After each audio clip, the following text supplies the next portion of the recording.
Paano nga ba i-lock ang ating Facebook at saka Messenger? Napakaganda nito kaibigan, kasi kung iwanan natin ang ating cellphone ay hindi pa rin nila mabuksan ang ating Facebook at saka Messenger.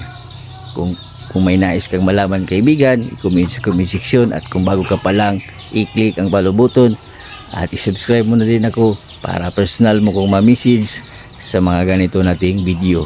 Tara, samahan mo ako. Let's go. Okay, i-open lang ating cellphone kaibigan.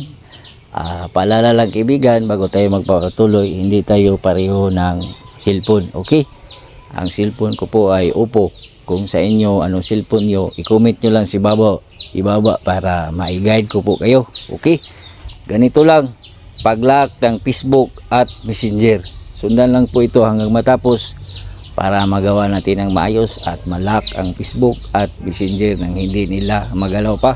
Okay, hanapin ang settings ng iyong phone. At pagkahanap ng settings ng iyong phone, mag-scroll ka pa baba, hanapin mong apps.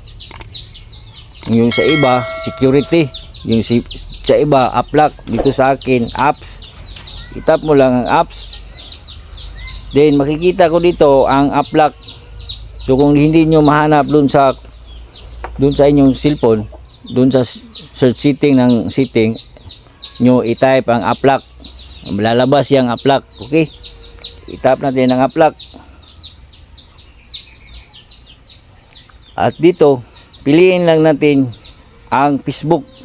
Okay, tagil on lang natin.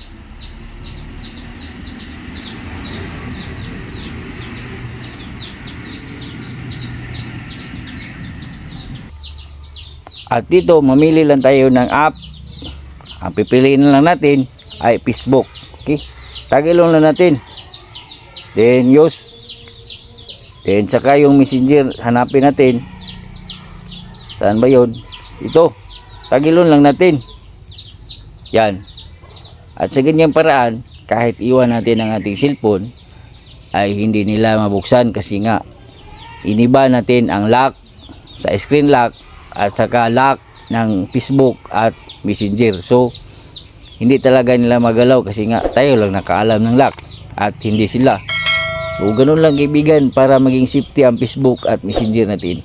Huwag kalimutang i-share ang ating videos. Tandaan ang kaalaman ay kayamanan. God bless sa lahat.